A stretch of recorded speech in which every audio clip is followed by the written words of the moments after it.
मी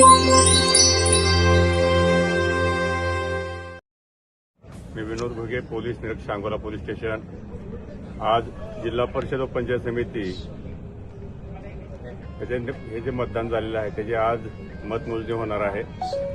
तर माझं सर्व सांगोला तालुक्यातील जनतेला, कार्यकर्त्यांना, उमेदवारांना आवाहन आहे की आज निकाल लागल्यानंतर कुणीही आपल्या गावामध्ये, आपल्या भागामध्ये डॉल्बी मिरवणुका काढायच्या नाही आहेत. सर्वांनी शांततेनं आणि संयमानं राहायचं आहे.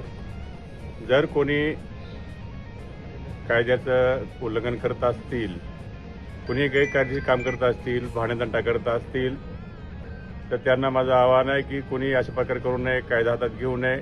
जर कुणी कायदा हातात घेत असतील तर त्याच्यावरती कडक कायदेशीर कारवाई करण्यात येईल.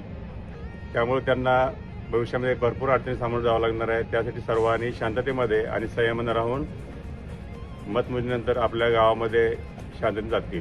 मिरवणुकीला परवानगी नाही आहे. प्रत्येक जिल्हा परिषद गटात अशी पोलीस यंत्रणा ठेवलेली आहे का? हो, आपली सर्व पोलीस यंत्रणा आहे, आपली पेट्रोलिंग आहे, आम्ही सर्व बंदोबस्त चोख लावलेला आहे. आणि या उपरी कुणी कायदा हातात घेत असतील, भांडणतंटा करत असतील तर त्याच्यावरती कडक कायदेशीर कारवाई केली जाईल. अधिकारी कर्मचारी त्याच्यामध्ये 150 अंमलदार आणि अधिकारी मिळून टोटल 150 लोक आम्ही लावलेले आहे. धन्यवाद.